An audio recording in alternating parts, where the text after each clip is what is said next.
बिल्कुल। आशीष, good morning. Good morning आपको। Valentine's day की शुभकामनाएं आपको।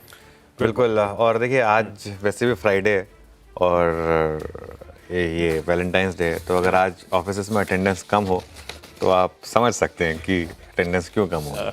वैसे वैलेंटाइंस डे रेड हो रहा है, लेकिन इतना रेड स्क्रीन पर आ गया है, तो मैंने एक मीम बनाया है, लेके आइए जरा, ये मेरी डिमांड है। वैलेंटाइंस डे को, पहले तो सबको वैलेंटाइंस डे की बहुत बहुत शुभकामनाएं। इस वैलेंटाइंस डे को हरा करने का क्या तरीका है, क्योंकि बहुत लाल देख चुके हैं, अब लाल देख देख कर परेशान हो चुके हैं सब। मतलब पहली बार ऐसा हुआ कि वैलेंटाइंस डे पर मैं सोच रहा हूँ कि यार कुछ ग्रीन करते हैं, कुछ थीम जो है ना वो रेड बनाने के बजाय ग्रीन बनाते हैं। इसके लिए आज हम वैलेंटाइंस डे पर कुछ बहुत ज़्यादा कर भी नहीं रहे हैं, क्योंकि वो इतना लाल ना स्क्रीन पर मूड खराब कर गया है। पहले मूड खराब करता है। तो मार्केट ने अपना ही वैलेंटाइंस बनाया हुआ है पिछले कुछ दिनों से। खैर एनीवे, ये तो बात हुई एक कैजुअल नोट पर, लेकिन आशीष, मेरे ख्याल से कल जो विजुअल्स आए ना, मैं उनसे शुरुआत करूँगा। बहुत स्ट्रॉन्ग विजुअल्स हैं वो, और डोनाल्ड ट्रंप और प्राइम मिनिस्टर मोदी की जो मुलाकात हुई, और विजुअल्स दिखाइए एक बार ज़रा। ये देखिए, ये विजुअल्स हैं, और इसमें ये विजुअल्स तो हैं ही। एक वो पिक्चर जो थी जिसमें डोनाल्ड ट्रंप और नरेंद्र मोदी गले मिल रहे हैं, वो वाली फ़ोटो लेकर आइए। और एक ट्रंप ने जो, ये देखिए, और ट्रंप ने मोदी से कहा कि हमने आपको बहुत मिस किया।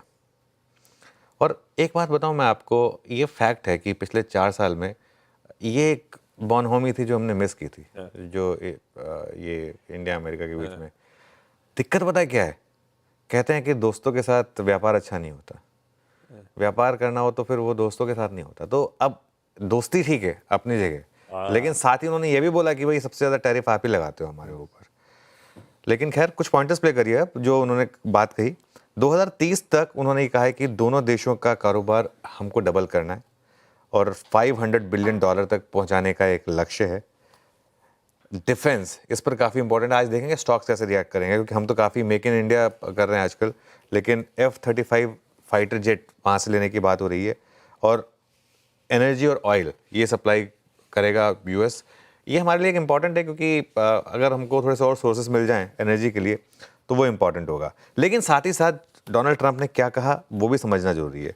उन्होंने ये भी कहा है कि हमको चाहिए कि भारत के साथ जो बिजनेस हो वो इक्वल लेवल पर हो। उन्होंने एक चीज़ और कही कि नरेंद्र मोदी मुझसे भी टफ नेगोशिएटर हैं, और जो टैरिफ इंडिया लगा रहा है हमारे ऊपर, हम भी वही लगाएंगे। और ये बात भी उन्होंने कही है कि सबसे ज़्यादा टैरिफ अगर कोई देश लगा रहा है तो वो इंडिया है। तो ये मतलब बहुत क्लियर है, दोस्ती अपनी जगह है, व्यापार अपनी जगह है। लेकिन जो भी है, प्राइम मिनिस्टर मोदी ने भी काफ़ी इंटरेस्टिंग चीज़ें कही हैं कि एनर्जी और इंफ्रास्ट्रक्चर, यहाँ पर हम थोड़ा सा निवेश करेंगे, एआई, सेमीकंडक्टर, इन सब पर काम करेंगे। तो ओवरऑल आई थिंक काफ़ी चीज़ें जो हैं वो थोड़ी सी अच्छी लगी यहाँ पर, और इवेंचुअली आज देखते हैं मार्केट इस पर कैसे रिएक्ट करेगा। मतलब, और वैसे भी जो टैरिफ की बात की है वो इमीडिएटली नहीं एप्लीकेबल होंगे। एक और इंपॉर्टेंट चीज़ हुई थी, ये जो टैरिफ होंगे ये इमीडिएटली नहीं एप्लीकेबल होंगे। अभी इसमें एक कमेटी बनेगी, ये सब होगा, अप्रैल से शायद होगा। तो अभी थोड़ा सा मुझे लग रहा है कि नेगोशिएशन का अभी भी स्पेस बाकी है फरवरी और मार्च में। तो आई थिंक आज की जो सबसे बड़ी स्टोरी है सुबह की, वो ऑब्वियसली यही है।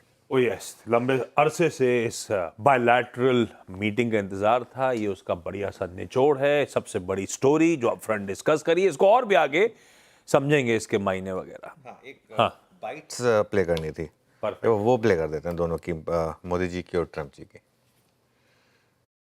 आज हमने द्विपक्षीय व्यापार को 2030 तक 2 गुना से भी अधिक बढ़ाकर $500 बिलियन तक पहुंचाने का लक्ष्य निर्धारित किया है। हमारी टीमें एक पारस्परिक लाभकारी ट्रेड एग्रीमेंट को शीघ्र संपन्न करने पर काम करेगी। भारत की ऊर्जा सुरक्षा सुनिश्चित करने में हम ऑयल तथा गैस ट्रेड को बल देंगे। ऊर्जा इंफ्रास्ट्रक्चर में निवेश भी बढ़ेगा। न्यूक्लियर एनर्जी क्षेत्र में हमने स्मॉल मॉड्यूलर रिएक्टर्स की दिशा में सहयोग बढ़ाने पर भी बात की।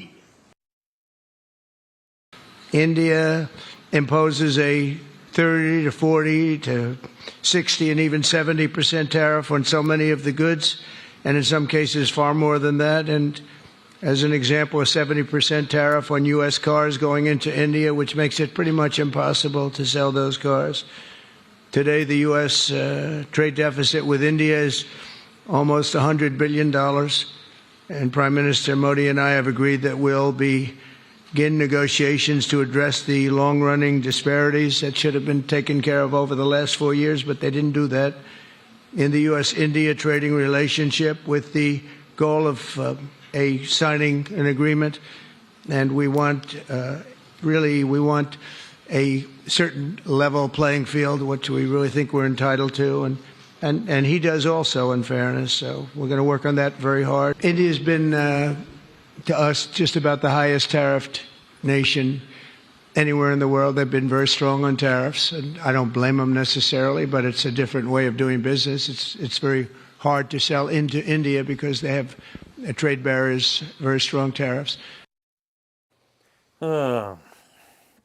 हमारे